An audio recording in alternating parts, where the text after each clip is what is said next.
ओम नमो भगवते रुद्राय। भगवान शिव के भक्तों को जिस तिथि की प्रतीक्षा बहुत लंबे समय से थी, वह महाशिवरात्रि का महापर्व 15 फरवरी सन 2026 को समस्त शिव भक्तों को प्राप्त होने वाला है। ऐसी अद्भुत महाशिवरात्रि जिसमें अद्भुत संयोग, अद्भुत योग, अद्भुत नक्षत्रों का मिलन होने वाला है।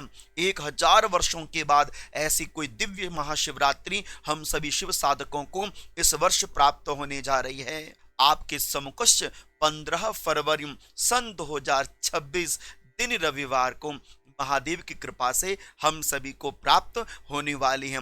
फाल्गुन कृष्ण पक्ष की चतुर्दशी को भगवान शिव का पावन पवित्र शिवलिंग प्रकट हुआ था निशित काल के समय। तो ऐसे में महाशिवरात्रि का यह पावन पवित्र पर्व मनाया जाता है। ध्यान दीजिएगा, जीवन पर्यंत जो साधक कुछ ना कर पाया हो, किसी भी कारण से शिवरात्रि के दिन एक समय की पूजा भी यदि वो अपने हाथों से कर ले, उसका शिव उद्धार कर दे। जिसने जीवन पर्यंत कभी शिव पर जल अर्पित ना किया हो, केवल शिवरात्रि के दिन श्रद्धा भाव से भगवान शिव पर जलार्पण कर दें, मेरे महादेव तत्क्षणात उसका कल्याण कर देते हैं।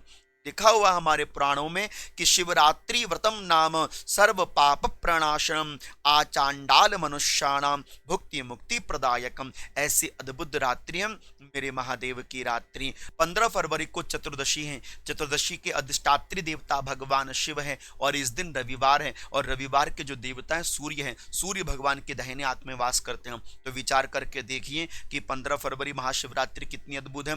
दूसरा, इस दिन आपको संध्या काल से श्रवण नक्षत्र प्राप्त होगा, और श्रवण नक्षत्र के जो देवता हैं भगवान विष्णु है। संध्या काल के 7:47 से लेकर 16 फरवरी के 20:47 तक आपको यह अद्भुत महाशिवरात्रि का श्रवण नक्षत्र प्राप्त होगा। और श्रवण नक्षत्र भगवान विष्णु का प्रिय है, और भगवान विष्णु भगवान शिव के परम भक्त हैं, इसलिए यह भी अद्भुत संयोग महाशिवरात्रि में आपको दे रही है।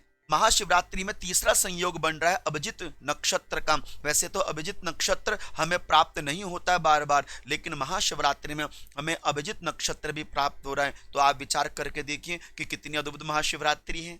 महाशिवरात्रि में चौथा अद्भुत संयोग बन रहा है व्यतिपात योग का। व्यतिपात योग बहुत श्रेष्ठ माना जाता है दान के लिए, स्नान के लिए, ध्यान के लिए, साधना के लिए। 15 फरवरी को प्रातः काल से ही व्यतिपात योग आपको प्राप्त होगा, और देर रात्रि 16 फरवरी 2:47 तक आपको व्यतिपात योग की प्राप्ति होगी। इसमें आपका शिव पूजन भी आपके लिए बड़ा श्रेष्ठकारी, बड़ा श्रेयकारी रहेगा, कल्याणकारी रहेगा। पांचवा संयोग, महाशिवरात्रि में चंद्रमा मकर राशि में प्रवेश करेंगे। मकर राशि के स्वामी श्री शनि देव रहते हैं, और महाशिवरात्रि में जो शिव पूजन करेगा उसे किसी भी प्रकार के शनि के ढैया, शनि की 7.5, किसी भी प्रकार का शनि का कुप्रभाव प्राप्त नहीं हो पाएगा। और यहाँ पर छठवां संयोग जो अद्भुत है, सूर्य भगवान कुंभ राशि में प्रवेश करेंगे, फाल्गुन संक्रांति होगी। और ऐसे में विचार करके देखिए, कुंभ राशि के भी जो अधिष्ठात्री देवता है वह शनि देव हैं, और शनि और सूर्य आपस में पिता और पुत्र हैं। तो मिलन जब पिता और पुत्र का आपस में हो रहा है, तो ऐसे सुंदर संयोग में आप यदि भगवान शिव की उपासना तो करते हैं, तो आपको प्रशासनिक क्षेत्रों से भी उन्नति मिलती है, और शनि के कुप्रभाव भी अपने आप में भगवान शिव की कृपा से शांत होते हैं। निकलकर अर्थ यह पूरा आया कि यदि आप महाशिवरात्रि का पूजन करते हैं, तो किसी भी प्रकार की ग्रह दोष पीड़ा आपके सिर के ऊपर नाच रही होती हैं, वह शांत होती हैं। अनेक प्रकार के भयंकर काल सर्प दोषों की निवृत्ति भी महाशिवरात्रि के पूजन से संपन्न हो जाती है। कोई भी ऐसा अरिष्टकारी दोष आपके कुंडली में व्याप्त है, तो वह महाशिवरात्रि के पूजन से सिद्ध हो जाती हैं। तो पीछे क्यों हटना। महाशिवरात्रि का 7वां सुंदर योग है सर्वार्थ सिद्धि योग। अद्भुत योगों के साथ हमें प्राप्त हो रहा है। अपने कार्यों की सिद्धि के लिए सर्वार्थ सिद्धि योग जैसा कोई दूसरा योग हो ही नहीं सकता। और 8वां अद्भुत योग जो महाशिवरात्रि के दिन हमें प्राप्त हो रहा है, भगवान शिव का वास कैलाश पर्वत पर होगा। तो विचार करके देखिए, महादेव कैलाशवासी हैं, कैलाश पर्वत पर उनका वास होगा, भक्तों के लिए महाशिवरात्रि होगी। कितना अद्भुत दिन है, कितनी अद्भुत रात्रि।